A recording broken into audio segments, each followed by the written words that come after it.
Salve, alunos, tudo bem? Como é que vocês estão? Bem-vindos a mais uma aula de biologia. Faremos hoje a continuação do assunto zoologia. Estamos estudando, tira essa régua daqui, né? Porque ela está só atrapalhando. Estamos estudando os filos animais. Vimos um dos filos, o filo mais simples de animais mais simples, que são os poríferos, formados pelas esponjas, animais que não têm tecidos, que filtram a água, vivem fixos na fase adulta. Conheceremos hoje o segundo filo, o filo dos quinidários, que na sequência supostamente evolutiva é o filo que apareceu logo após os poríferos. Portanto, quer entender? Vamos lá, vem comigo. Vou compartilhar com você a tela para a gente revisar então esse assunto, tá? Revisar não, né? A gente vai conhecer quem são os poríferos. De uma certa forma, você viu isso já no ensino fundamental, com seu professor de ciências. Veremos um pouco mais aprofundado agora, conhecendo quais são as características, onde vivem, qual é a classificação e qual a importância que esses animais apresentam para o ambiente. Também importância econômica, tá bom? Vamos lá, vem comigo então, gente. Já estudamos quem são os poríferos, veremos os quinidários. Nessa sequência que nós comentamos na aula anterior, olha só, essa é a suposta sequência evolutiva, é a árvore filogenética, mostrando quais são os filos e qual é a sequência do suposto surgimento desses filos, indicando também as suas características, tá? Então você vê aqui, ó, filo porífera, animais com sistema aquífero de filtração da água, sem tecidos verdadeiros. O que acontece? Nos próximos filos já ocorre a formação de tecidos, equipes de células que trabalham em conjunto, tá bom? E são animais que já apresentam lá na fase de embrião o processo de gastrulação. Nesse processo de gastrulação se formam dois tecidos básicos, que são a ecto e a endoderme, dois folhetos germinativos. E a partir daqui você vai ter o sistema se desenvolvendo. Esse filo que nós veremos hoje é um filo de animais diblásticos. O que isso quer dizer? Que eles têm apenas endo e ectoderme. A partir daí, você perceba, olha só aqui na imagem, os demais filos já apresentam mesoderme, tá bom? Portanto, um filo ainda de animais bem simples. Animais, como indicado aqui, ó, animais com apenas dois folhetos germinativos. O nome quinidário faz referência a animais aquáticos que tenham a capacidade de queimar, produzem células urticantes com substâncias de defesa e para alimentação que têm a capacidade de queimar. São células urticantes. E o quinidos vem disso, animal que queima. Tudo bem? Então são as águas vivas, são as caravelas, os corais, animais que se defendem a partir de células especiais que produzem um líquido urticante. Quem aqui já se queimou com água viva? Eu já me queimei. E essa capacidade se deve a algumas células especiais que, já adianto, são chamados de quinidócitos. São animais que têm o corpo gelatinoso, têm um aspecto mole e a maioria é marinha. Todos são aquáticos, mas a grande maioria vive nos oceanos, tá bom? Então o nome mais usado hoje é quinidário, animais que queimam. O segundo nome antigo ali, selenterados, tem uma razão de ser que você logo vai conhecer. Esses animais podem viver isolados ou em colônias, sempre na água. E não importa qual seja a espécie, eles sempre apresentam uma de duas formas básicas. Então, todo quinidário vai apresentar uma dessas duas formas corporais, tá bom? Então, o que eu vou dizer agora não é o nome do bicho, não é uma espécie de quinidário, é uma forma corporal que ele pode apresentar. Alguns quinidários apresentam a forma livre natante, se movimentam na água com tentáculos para baixo, boca para baixo, tá certo? E esse formato é chamado de medusa. Então, medusa não é um animal. Não existe um animal com esse nome. Lá na mitologia grega tem a tal da medusa, que tem os cabelos de cobra. Quando você olha para ela, a pessoa vira pedra, né? Uma coisa assim. Mas medusa, no reino animal, não é o nome de um bicho. É o formato de um quinidário. Ela é livre natante. Agora, alguns quinidários apresentam uma segunda forma, chamada pólipo. O pólipo é uma forma séssil, que quer dizer fixa, e vai ter tentáculos para cima e boca para cima. É como se fosse uma medusa com a boca para cima, só que fixa, presa. e alguns quinidários alternam essas duas formas, tá bom? Beleza? Aqui, de novo, a imagem. Olha o pólipo aqui embaixo e a medusa. Eles são meio que invertidos, né? Medusa, boca para baixo, livre natante, pólipo, boca para cima, eles são fixos, tá? O que torna esses animais bem conhecidos é justamente a capacidade urticante. Eles possuem no seu revestimento, especialmente não, nos tentáculos, tá? Localizados nos tentáculos, existem células especiais ali no revestimento que produzem uma substância urticante, uma toxina urticante. E essas toxinas são usadas para defesa e para capturar alimento. E essas células são chamadas de, olha só, gente, quinidário tem células especiais. O termo cito significa célula, portanto, quinidócito. Quinidócito é a célula especial dos quinidários. Só eles têm. Se perguntássemos uma característica exclusiva dos quinidários, a presença dos quinidócitos. Beleza? E essas células têm essa organização, olha só. Elas têm uma cápsula chamada nematocisto, com um filamento urticante e um gatilho. Esse gatilho chamado quinidocílio sensível ao toque, quando tocado, ele faz a ejeção do nematocisto com o filamento sendo ejetado. E eles são carnívoros, se alimentam de pequenos peixes, vermes aquáticos e crustáceos. E eles fazem a captura a partir desses tentáculos. Então, quando a água-viva te queimou, ela estava se defendendo. Mas quando ela pegou lá o Nemo, lembra no filme do Nemo, que o Nemo passa, ao invés de passar pelo vale, porque a Dory, né, tinha esquecido da informação, ele vai por cima, lá está cheio de água viva, cheio de vespa do mar, e ele é preso pelos tentáculos, ele seria comido se ele não fosse salvo, tá bom? Muito bem. Fisiologicamente, estruturalmente, o que eles têm de típico? Eles são animais, como eu tinha dito já, que têm apenas duas camadas de células, uma camada chamada ectoderme, que vai dar origem à camada de revestimento, tá? A epiderme, e a endoderme dá origem à cavidade digestória. Então, eles têm, entre essas duas camadas de células, uma gelatina de preenchimento chamado mesogleia. Mas eles têm apenas o revestimento. Nesse revestimento tem células sensoriais. Aqui no tentáculo tem as células de defesa, tá? Entre as duas camadas tem a mesogleia e aqui na cavidade gastrovascular você vai ter células que fazem a digestão desse animal. Esses animais têm uma grande cavidade e essa cavidade serve de cavidade digestiva também, tá? Porque é ali que os animais eles vão ser digeridos. Ali e nas células, a digestão ela é intra e extracelular. E essa cavidade também serve de circulação de substâncias. A água circula por ali, difundindo o oxigênio. Eles captam o oxigênio dessa água circulante. Eles não filtram a água para se alimentar, eles pegam o alimento de forma ativa. Mas o oxigênio, os resíduos são jogados nessa cavidade gastro, também vascular, porque ela serve de circulação. Tá? Eles têm uma boca, eles não têm ânus, eles têm a boca, e a boca é por onde entra o alimento e por onde saem os resíduos.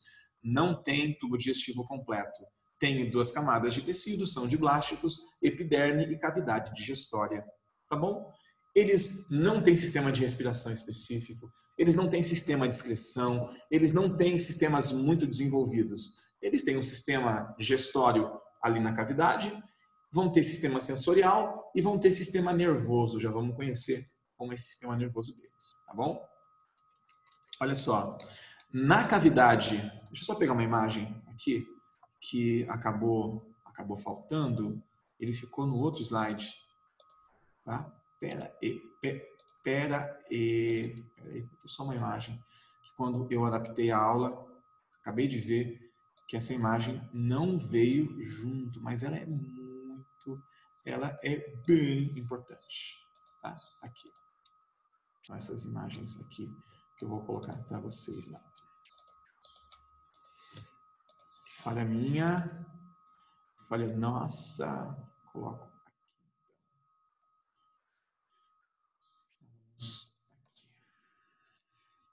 Tá. Então aqui você vê os dois formatos básicos, pólipo e medusa. Uma coisa importante de citar, esses animais eles não têm cabeça, eles não têm uma organização antero-posterior. Esses animais, eles é como se fossem, a organização deles ocorre a partir de um centro, ali onde fica a boca. A gente vai dizer que eles têm uma simetria, uma organização na forma de raios, uma simetria radial, típicas de animais fixos e que exploram o ambiente em todas as direções. Os animais mais complexos vão ter uma cefalização, uma região central de comando, portanto, uma orientação antero-posterior, a gente vai chamar de simetria bilateral. Então, quando o animal não pode ser dividido apenas em duas partes, ele consegue ser dividido em muitas partes iguais, tipo uma pizza, ele tem simetria radial, que é o caso dos quinidários. Os animais com cabeça vão ter simetria bilateral, como é o nosso caso, então. Se a gente perguntar qual que é o, assim, evolutivamente falando, segundo o pensamento evolutivo, qual simetria é mais antiga? A simetria radial. Ok? A bilateral surgiu posteriormente. Então, quinidários são radiais. E eles têm um sistema nervoso, eles têm células de controle, só que elas não ficam localizadas numa região. A gente vai chamar de sistema nervoso do tipo difuso, espalhado. Nessa imagem você vê uma rede de neurônios, de células sensoriais que se comunicam, ela percebe quando é tocada, ela sabe para onde se movimentar, ela sente o ambiente porque ela tem células sensoriais e tem células nervosas. E essas células formam uma rede não centralizada, uma rede difusa. Portanto, sistema nervoso difuso, não centralizado, tá bom? E a reprodução desses bichos, como ocorre? A reprodução desses animais pode ser sexuada ou assexuada. A reprodução assexuada é aquela que ocorre sem formação de gametas. Ela ocorre pela formação de cópias, de clones. No caso, você vê um exemplo, uma hidra, que é um tipo de quinidário fixo, no formato pólipo, que forma brotinhos. E esses brotinhos podem se soltar ou não. Se eles se soltam, vão viver isolados. Se eles não se soltam, vão formando colônias. É um brotamento, é um processo assexuado. Mas ocorre também o processo de fecundação. No processo de fecundação, o quinidário macho produz espermatozoides, o quinidário fêmea produz óvulos, são células que se formam ali no revestimento e essas células vão se transformar em gametas e a fecundação permite a formação de um zigoto. Esse zigoto ele vai se soltar do indivíduo adulto e vai dar origem ao novo indivíduo. Opa, teve fecundação? O processo é sexuado. Tudo bem? Mas existe um processo de reprodução que envolve uma parte sexuada e uma parte assexuada e é chamado de metagênese. Essa reprodução é típica das águas vivas. No processo de reprodução sexuada, olha só, vamos ver então como ocorre essa reprodução por metagênese no caso das águas vivas. E isso é um dos assuntos que mais caem aí sobre quinidários, tá bom? Os quinidários podem se reproduzir de forma sexuada e assexuada. Agora, o processo de metagênese é um dos processos mais citados, porque ele tem muita semelhança com o que nós vimos ali nos vegetais. Tá bom? Vamos ver se você consegue relacionar isso daí. As águas vivas, elas têm formato medusa. A água viva macho forma espermatozoides que saem na água e vão até a água viva fêmea. Lá ocorre a fecundação na cavidade gastrovascular, a fecundação é interna, tem gametas, é um processo sexuado. Desse processo nasce uma larva plânula, achatada, ciliada, e essa larva ela é livre natante também. Só que ela cresce e se fixa no solo oceânico e dá origem a um formato fixo chamado pólipo. Olha só, o formato pólipo é fixo.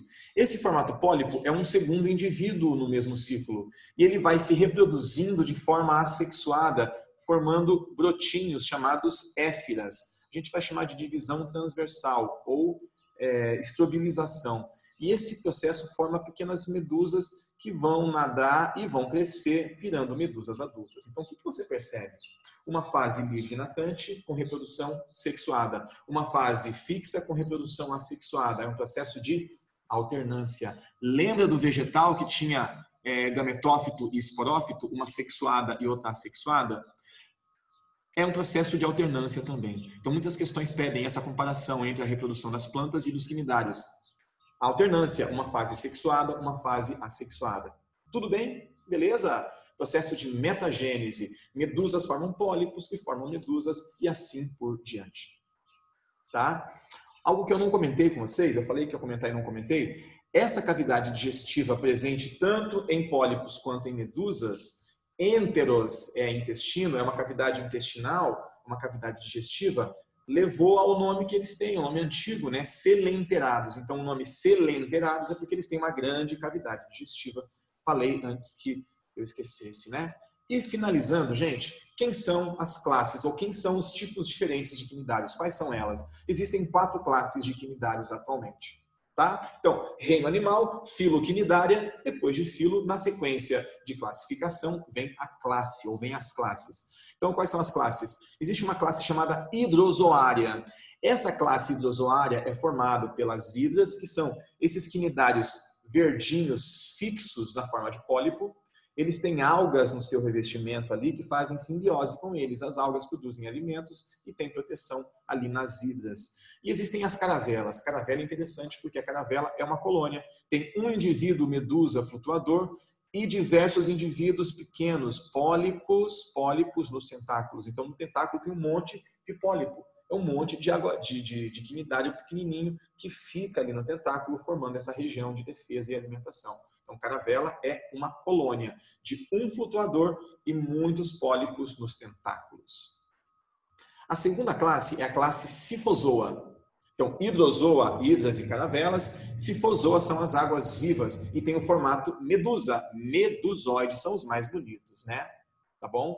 Eles são animais que se movem lentamente, que vivem procurando alimento e fazem essa captura através dos tentáculos. São animais fantásticos, tá? A próxima classe é a classe antozoa, ou os antozoários, são os corais e as anêmonas. Esses animais são todos pólipos, tá? Todos pólipos. Sifozoa é só medusa, antozoa é só pólipo. Quem são eles? As anêmonas são pólipos ali de quinidários que, como o nome diz, vivem fixos, né? São pólipos, são sésseis, com os tentáculos para cima, têm cores muito diferentes. São animais que têm tentáculos que queimam, inclusive alguns peixes vivem ali. O Nemo vive na anêmona porque ele é imune a essa toxina. E ele vive ali numa relação de protocooperação. Ele traz alimento para a anêmona protege ele, tá? E os corais? O que é um coral, gente? Os corais são pólipos de quinidários, pequenas anêmonas, que produzem um esqueleto de calcário em volta deles. E eles vivem juntos, formando colônias. Eles se reproduzem por brotamento e não se soltam, de modo que eles vão formando uma grande colônia de pólipos e produzem uma secreção calcária em volta deles. E isso dá o aspecto rígido do coral. Então, olha só, os corais como esse daqui, por exemplo, são grandes formações de pólipos, de antozoários. E nesses corais vivem muitos organismos. Olha só aqui na imagem, os corais são sempre regiões de muita biodiversidade. Os peixes se escondem ali. E os corais, então, são regiões muito ricas. Só que os corais, pensa só, um pólipo de quinidário dentro de uma casca externa de calcário, tá? Eles têm dificuldade de alimentação. Então, muitos deles fazem simbiose com algas. Algumas algas ficam ali nos corais, inclusive algumas dão a cor bonita que os corais têm, e elas produzem alimento para os corais e também vivem ali protegidas. Só que a poluição, o aquecimento das águas tem matado essas algas e, portanto, os corais têm embranquecido. Já ouviu falar nisso? O embranquecimento dos corais, o clareamento dos corais, eles estão morrendo também porque eles têm menos alimento. Eles não conseguem manter as algas ali. E, portanto, muitas regiões de riqueza estão ficando desérticas no oceano por conta da morte desses corais. Tá bom? Beleza? E a última classe. Essa classe aqui é a mais recente. Essa classe é a classe dos animais mais perigosos, que tem as toxinas mais venenosas, mais mortais de todo o reino animal. São as vespas do mar. Essas vespas do mar eram antigamente chamadas de águas-vivas, mas não são, elas são de outra classe, porque elas têm um formato mais quadradinho, mas elas são parecidas com as águas-vivas, mas têm um formato mais cúbico. E como elas são muito fortes na questão das toxinas, elas ganharam uma classe especial. E essa classe é a classe cubozoa. Então, quem são os cubozoários? São as vespas do mar, quinidários com tentáculos longos e toxinas muito potentes. São comuns na Austrália, na região da Oceania, e você vê aqui um acidente com vespa do mar, e muitos deles são mortais, tá? Então, essa água-viva que queima aqui no litoral do Paraná é fichinha. Esses aqui são quinidários mortais, eles são letais. Então, se você encontrar um cubozoa, fuja dele, porque eles são letais, tá bom? Então, na aula de Zoom, que nós faremos amanhã, nós vamos conhecer o funk dos quinidários, tá bom? O coro é mais aqui, ó, antes para terminar nossa aula, recifes de corais aqui bem bonitos, tá bom? Beleza? Algumas imagens e você vê essa cor se deve às algas simbióticas com os corais. Nesse funk dos quinidários, vai falar um pouquinho sobre a classificação, sobre a estrutura deles e vai ter o coro da seguinte forma. Qual é o coro? Se pegar um cubozoa, você pode morrer. Aqui no oceano, filo, quinidária se pegar um cubozoa, você pode morrer. Aqui no oceano, filo, quinidária Então, veja amanhã na nossa aula pelo Zoom. Esse funkzinho muito legal, funkzinho da hora, sobre os quinidários, os selenterados, animais marinhos, animais aquáticos, a maioria marinhos, que têm capacidade urticante pela presença de células especiais. Tem o formato pólipo, formato medusa, se reproduzem de forma sexuada e assexuada, tem boca, mas não tem ânus, e uma grande cavidade gastrovascular. Beleza? Então, até a próxima aula. Faremos revisão e exercícios. Muito obrigado pela sua presença. Até mais. Valeu?